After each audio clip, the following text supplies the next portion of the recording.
Thank you, the organizers, for the invitation. Well, this is my conflict of interest. The title of my talk is Monitoring and Managing Patients After Extubation. The first part is monitoring. I have to say that there is really few information about monitoring this phase of the evolution of the patient, mainly because after we extubate the patient, all ventilatory monitoring is lost. So first of all, why is so important to monitor and manage patients after extubation? Well, we know, and this is a classical information, there is an increased risk of not only of death and mortality rate, but also respiratory infections. This is a meta-analysis published less than 2 years ago confirming these results. Well, and the point here is, well, is this a marker of severity, or there is a role of the physician in, well, could we improve the management of these patients just to reduce this reintubation rate? Well, what else we know about this problem? And this is also a study published a few years ago. And what we can see is that, well, most of the reintubation are needed in the first hours after extubation, and after that the reintubation rate is slowing down according to time. Most of the studies, the traditional studies, analyze reintubation rate in the time frame of 48 hours, but for the last 10 years or more or less, we are increasingly using intermediate respiratory support devices just to treat or prevent post-extubation respiratory failure and extubation failure. And, well, most people think that when you use any kind of intermediate respiratory support devices in these patients, we should increase the time frame to define reintubation rate. And most of the people think that this could be increased up to 7 days. So when you help somehow the patient to breathe after extubation, somehow also you can mimic or make difficult to diagnose post-extubation respiratory failure and extubation failure. And we should keep on an eye on the patient for a longer period of time. We also know that, well, one of the most important ways the patient has a worse outcome after extubation when finally fails is the time the patient is finally reintubated. This is one example of one study reporting these results. And, well, there is close to a linear increase in the reintubation rate according to time, and the first cutoff could be 12 hours with a close to 25 reintubation rate. And, well, after 2 to 3 days, the reintubation rate and mortality in these cases could increase up to 70% of the patients. A part of this the lie in the reintubation rate, and I think it's been the most important point in which a patient can be finally reintubated after more than the regular time, is the way the physician diagnoses post-extubation respiratory failure rate. And I think in many patients this is secondary to the clinician work. There is also other factors associated with mortality in patients needing reintubation. Most of them are more epidemiologic than clinical. The age, physiologic score at the acute phase of the disease, presence of comorbid conditions, the reason for reintubation.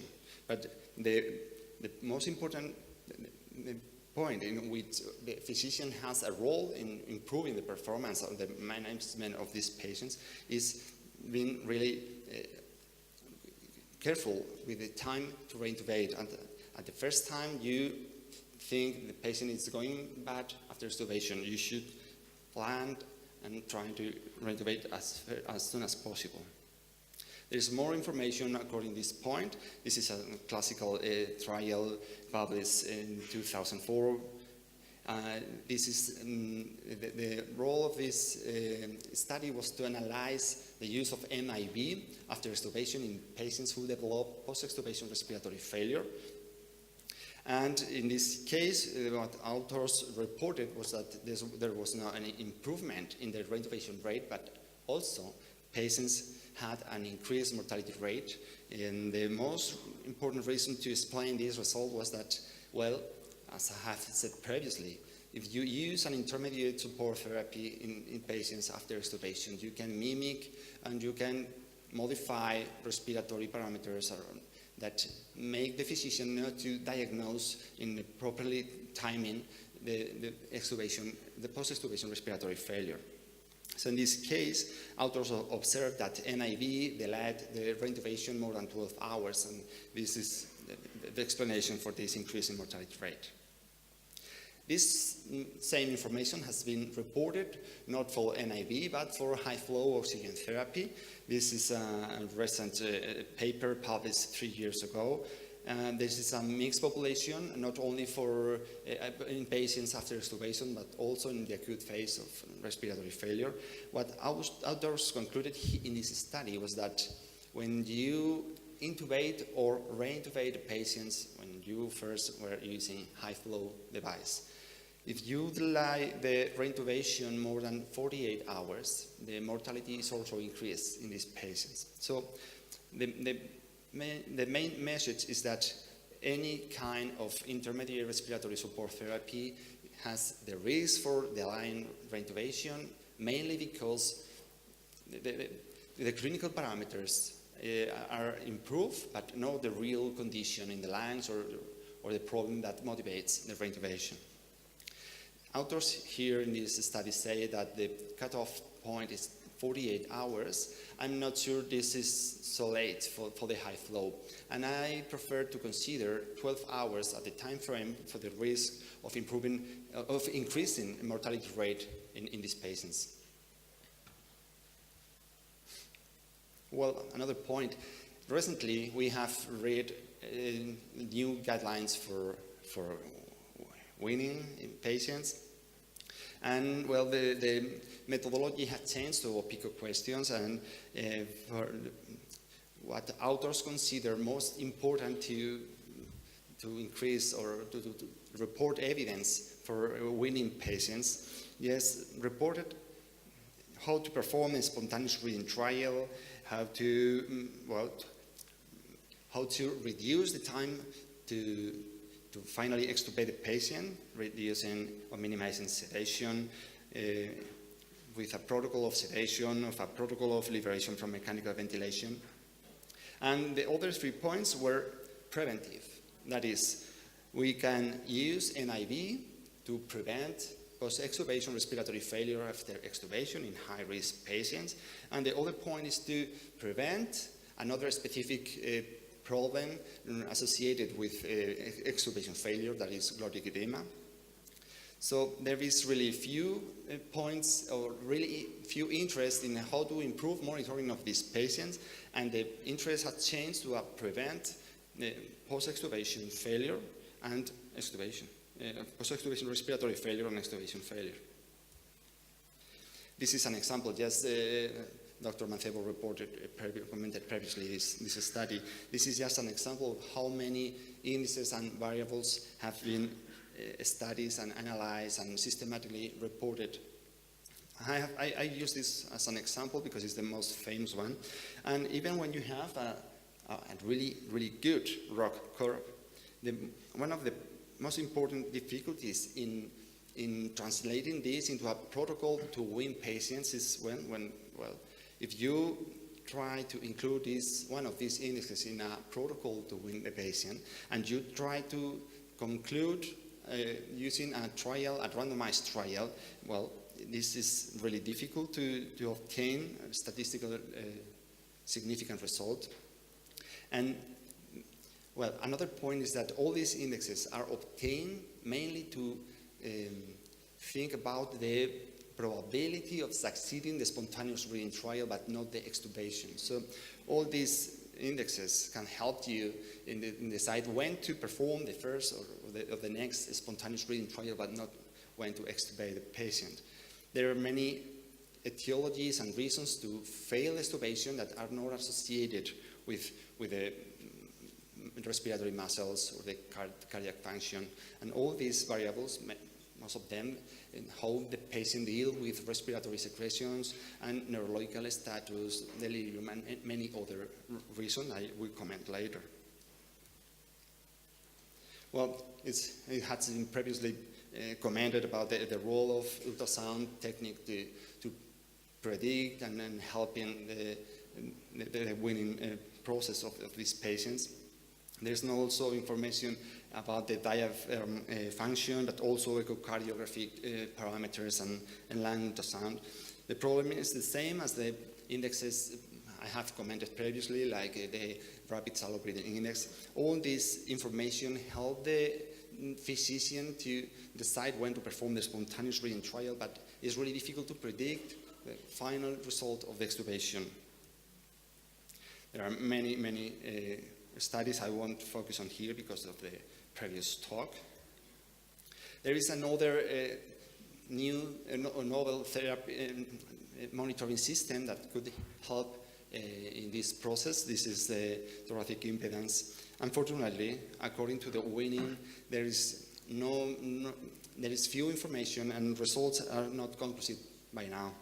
But, well, maybe there is a role for this. And the most important point for the ultrasound and thoracic impedance is that, well, we can use this therapy, these monitoring devices in a patient after extubation because don't forget that you lose all the information regarding to the ventilatory parameters. Well, I want to talk about this predictor. This was developed a few years ago. And another, because, well, on previous question, talk about this and what about training patients. Well, this was performed in patients during a T-tube trial and during the spontaneous breathing trial under these conditions. The ventilatory parameters, the minute ventilation and respiratory rate increased. And after the patient was reconnected, after the spontaneous breathing trial was stopped, all the parameters recovered to the previous situation. Well, this predictor of the spontaneous breathing trial and extubation succeed, well, really obtain a quite too perfect prediction capability. And even at these optimal conditions, it was not able to validate in a prospective and randomized trial. So, well, another way to trying to obtain a benefit using indexes of predictors of weaning is not to include it in the protocol of for the extubation of the patient, but in this case, it was performed a randomized trial. Well, if the patient somehow get tired during the spontaneous breathing trial, if we allow the patient rest after the spontaneous breathing trial, maybe the respiratory muscle load improves and we can extubate after the rest in a better condition, increasing the probability of succeeding the extubation. And this is a randomized trial published recently. Patients after the spontaneous breathing trial, and it doesn't matter if it's under a T-tube trial or under pressure support. If you allow the patient to rest after this trial for just 1 hour, when you finally extubate and you just delay the extubation 1 hour, the reintubation rate is significantly reduced. So this is another way to use this information and these parameters and predictors to improve the prognosis of our patients. Well, with all this information, guidelines has not detailed any monitoring way to predict patients after the extubation. Traditional guidelines published in the early 2000 only reported and suggested parameters just to conclude or if the spontaneous breathing trial is successful or is not tolerated. Until 2007 was not detailed the parameters helping the physician to decide if the patient that has been previously extubated is going well or it's going bad, and if the patient should benefit with a reintubation. But these parameters are the most basic clinical variables used here: respiratory rate and hemodynamic variables like cardiac frequency or oxygen saturation, hypercapnia, gasometric variables. This is all the monitoring we can use from a guideline to decide when the patient is going well or not after extubation. So here is the point that, well, what tools do we have to decide if our patient is going well or not? This is, in my opinion, one of the most detailed studies analyzing the risk factors for the extubation failure. And as you can see here, all of these variables are not, most of them are epidemiological, and all of them are well, evaluation of the muscle function, not only respiratory muscle function, but also how the patient deals with respiratory secretions. This is really difficult arena because there is no an objective measurement to decide how the patient deals with secretions, but, well, in any way, the physician should be aware and take a point on the way the quality of the cough of the patient and other variables related with this. This is the first, to my knowledge, multivariate study. So this means that the variables obtained in this model have a strong evidence, just to say this as there are really high risk factors for extubation, but it doesn't mean that there is no many others that did not obtain a significant difference here in this study. And this, in this case, how the amount of secretion the patient has is one of the most important high risk factors for extubation failure and ineffective cough. So, well, we are always saying that cardiac function and muscle load are the most important reasons for extubation failure, but, well, this is not in all serious, and we should turn our point of view not only to the classical reasons for failure, but also in new ones, and while trying to define and in detail how we can measure the problem with the respiratory secretions. And the other variables are epidemiological. Well, if the patient has been under mechanical ventilation for a long period of time, and that is 7 days, and problem with the previous cardiac function. So, well, how can we manage a patient after extubation? The recent guidelines, not the one by the ATS and the American College, but the ATS and the European Respiratory Society, and I think I say that because there are some differences in the conclusion of these two versions of the guideline. Well, according to the management of patients after extubation, one of the pivotal questions was how we should we use NIV in patients after developing acute respiratory failure in the postoperative setting. And, well, this is a conditional recommendation because of a moderate certainty of evidence. And in this case, we have two important trials. The first one is a randomized trial with a non-inferiority design using high flow or NIV in patients after cardiothoracic surgery. And the final conclusion is that it's not inferior, so we can use, in a way, one of these two different devices in these patients. And the other one is another randomized trial by a French group. These are high flow versus conventional oxygen therapy in patients after major abdominal surgery. In this case, there is no benefit for the use of high flow compared to conventional oxygen therapy, and I think that preventive therapies after extubation are better applied in patients at high risk for extubation failure. In this study, in my opinion, patients are at really low risk for failure, so there is no benefit for using any preventive therapy. And the other PICO question regarding the management of patients after extubation is, well, should we use NIV after extubation in a general population? And well, to the question of should we treat acute respiratory failure after extubation, the answer is not, because the New England I have previously commented. And the question, should we use NIV to prevent post-extubation respiratory failure? Well, the guideline published by the ATS and American College says that yes, there is a strong evidence and is a strong recommendation. This guideline by ATS and European Respiratory Society says that, well, there is a suggestion to use NIV, but only in high-risk patients, but there is no strong recommendation. It's a conditional because of low certainty of evidence, but only in high-risk patients. And well, these are two studies published 2 years ago trying to respond this question.